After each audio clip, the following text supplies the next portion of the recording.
الحمدللہ وحدہ والصلاة والسلام علی من لا نبی بعدہ اما بعد فاعوذ باللہ من الشیطان الرجیم بسم اللہ الرحمن الرحیم ربنا اکشف عنا العذاب انا مؤمنون انا لهم الذکر وقد جاءهم رسول مبین ثم تولوا عنہ وقالوا معلم مجنون۔ اے رب ہمارے دور فرما ہم سے عذاب، ہم تو ایمان لانے والے ہیں، کہاں سے ان پر نصیحت اثر کرے گی؟ ان کے پاس تو رسول آ چکے جن کی ہر دعوت واضح تھی، پھر انہوں نے رسول سے روگردانی کر دی اور کہنے لگے وہ سکھائے ہوئے جنون کی زد میں ہیں۔ آج ہماری سورہ دخان کی آیہ مبارکہ 14 تک کی تلاوت و ترجمہ کا شرف نصیب ہوا۔ گفتگو کل آپ نے تفصیلاً سماعت کی دخان کے حوالہ سے، وہ دھواں جس کا ذکر اللہ تعالیٰ نے قرآن پاک میں ارشاد فرمایا، اور آج سے کوئی 2 روز پہلا جو انٹرو کا ہمارا سورہ دخان کا انٹرو تھا، اس میں نے بتایا تھا کہ قرآن میں صرف 2 جگہ پر یہ لفظ دخان جو ہے اللہ نے استعمال فرمایا۔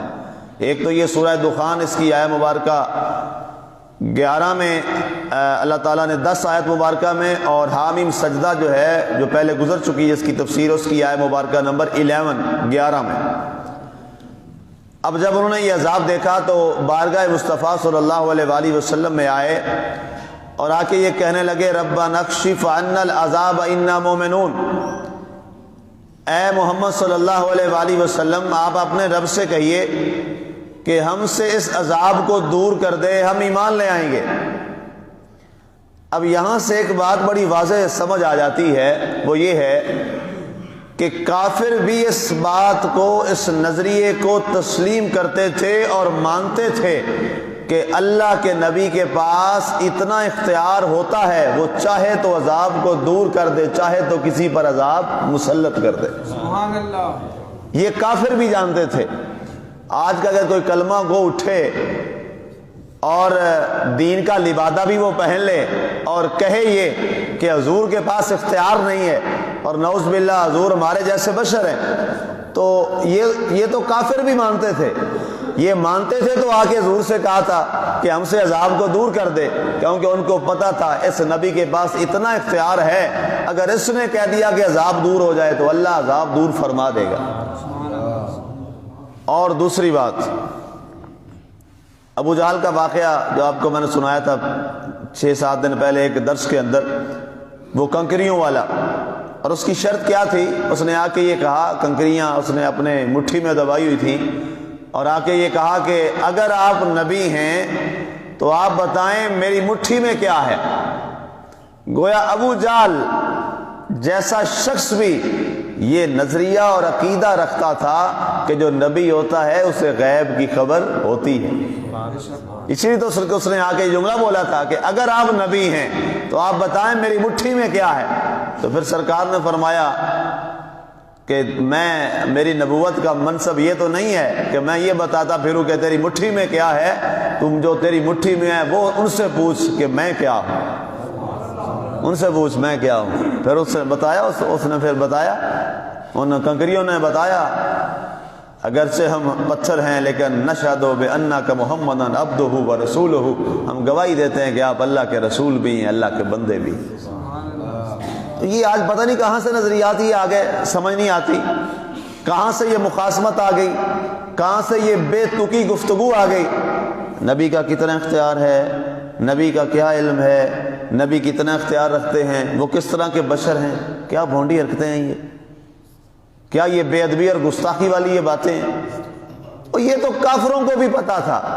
ابو جہل جسے کہا جاتا ہے جہالت کا باپ، اس کا نام تو نہیں ابو جہل، نام تو اس کا عمر ہے، عمر بن ہشام۔ جہالت کا باپ اسے اس لیے کہا جاتا ہے کہ اس نے عرب کے اندر جو چند ایک پڑھے لکھے لوگ تھے نا، ان میں جو ٹاپ آف دی لسٹ تھا وہ عمر بن ہشام تھا۔ یہ آپ کو عرض کر دوں، عرب میں جو چند ایک پڑھے لکھے لوگ تھے، بہت کم وہاں تعلیم تھی، ایجوکیشن تھی، ان میں سب سے زیادہ پڑھا لکھا جو تھا اس کا نام تھا عمر بن ہشام، جس کو اب دنیا یاد کرتی ہے ابو جہل کے نام سے۔ جہالت کا باب، پتہ کیا چلا؟ وہ علم جس علم سے آپ اللہ اور اللہ کے رسول کو نہ پہچان سکیں، اس سے بڑی جہالت کوئی نہیں۔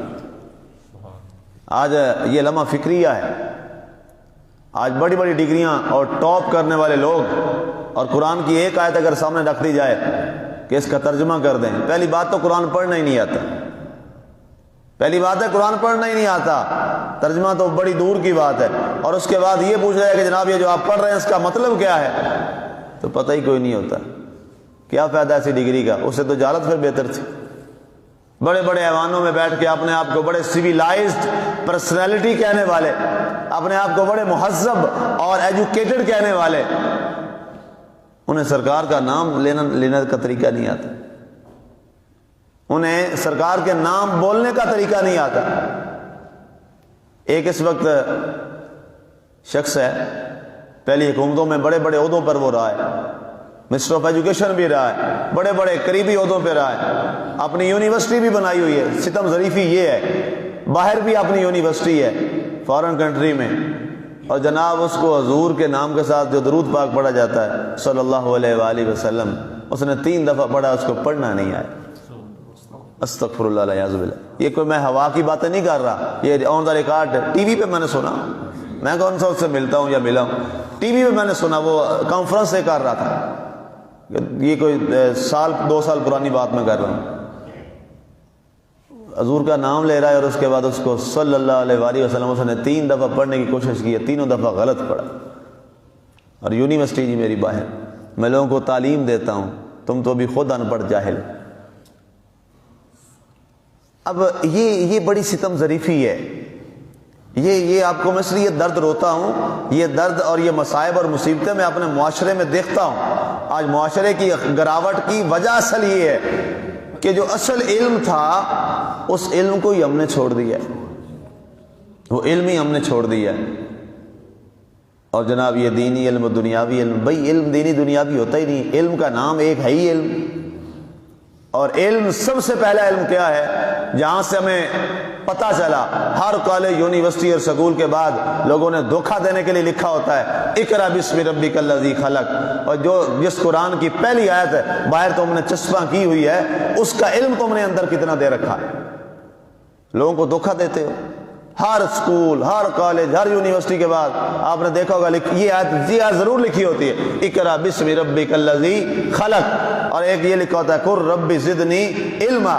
لوگوں کو کیوں دھوکہ دیتے ہو؟ باہر لکھتے ہو اقرأ بسم ربک الذی خلق، اور اندر قرآن کی کوئی ایک بات نہیں کرتے۔ تو یہ تو کافر بھی جانتے تھے، یہ تو ان کو بھی پتا تھا۔ قرآن کہہ رہا ہے، یہ میں اپنی بات نہیں کہہ رہا، قرآن کہہ رہا ربنا اکشف عنا العذاب انا مومنون، ہم ایمان لے آئیں گے، ہم مومن ہو جائیں گے، ہم سے عذاب دور کر دیجیے۔ اور کھڑے کس کی بارگاہ میں؟ محمد رسول اللہ صلی اللہ علیہ وآلہ وسلم کی بارگاہ۔ ان لهم الذکری وقد جاءہم رسول مبین، اللہ نے فرمایا اب ان پر نصیحت کہاں اثر کرے گی، یہ کافر بدبخت، اب ان پر کہتے ہیں نا کہ پھول کی پتی سے کٹ سکتا ہے ہیرے کا جگر، پھول کی پتی سے کٹ سکتا ہے ہیرے کا جگر، مرد ناداں پر کلام نرم و نازک بے اثر۔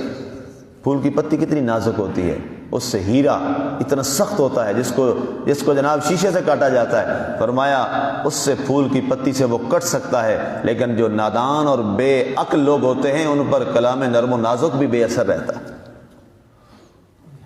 فرمایا ان پہ اب نصیحت اثر نہیں کرے گی، کیوں؟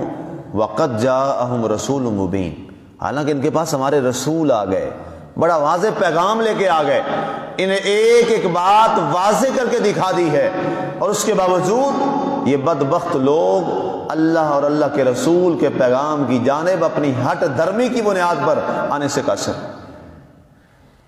آج اس امت میں کس کو نہیں پتا، جو شخص ایک روز بھی سکول میں نہیں گیا، جو ایک روز بھی مدرسے میں نہیں گیا، اس کو بھی یہ پتا ہے کہ نماز فرض ہے۔ جمعہ تو پڑھتا ہوگا نا، آگے جمعہ تو پڑھتا ہی ہوگا، کبھی کسی سے نصیحت سنی لی ہوگی، عید کا خطبہ تو کبھی سنا ہی ہوگا نا، ہر ایک کو پتہ ہے کہ نہیں پتہ کہ نماز فرض ہے؟ ہر ایک کو پتہ ہے کہ نہیں پتہ کہ یہ مرنے سے پہلے بس حرکت قلب بھی چل رہی ہو تو پھر بھی نماز معاف نہیں ہے؟ سب کو پتہ ہے کہ نہیں پتہ؟ تو پھر کتنے لوگ ہیں جو اس پہ عمل کرتے ہیں؟ یہ رب کے ساتھ دھوکہ نہیں تو اور کیا ہے؟ کتنے لوگوں کو پتہ ہے کہ جھوٹ اسلام کے اندر سب سے بڑا گناہ اور تمام برائیوں کی جڑ ہے؟ کس کو نہیں پتہ؟ جانتے ہوئے پھر جھوٹ بولتے ہیں کہ نہیں بولتے؟ سب کو پتہ ہے سود جیسی لعنت اور سود اتنا بڑا گناہ ہے کہ اللہ نے قرآن میں فرمایا رب کے خلاف یہ اعلان جنگ ہے۔ فرعون نے کی تھی، نمرود نے کی تھی، حامان نے کی تھی، قارون نے کی تھی، ابو جہل نے کی تھی، ابو لہب نے کی تھی اللہ کے خلاف جنگ۔ اور آج کوئی کلمہ گو اور وہ اللہ کے خلاف اعلان جنگ کرے اور فرعون اور قارون اور نمرود اور یہ لوگ بدبخت لوگوں والا کردار ادا کرے۔ کون سا مسلمان ہے جس کو یہ نہیں پتا کہ سود کا کاروبار کرنا، سود کا پیسہ لینا، اس میں شریک ہونا، سود والے معاملات میں شامل ہو جانا یہ اللہ کے خلاف اعلان جنگ ہے؟ پھر بھی یہ قوم سود کیوں کھاتی ہے؟ کیا اس قوم کو ہم نے یہ حدیثیں نہیں بتائیں؟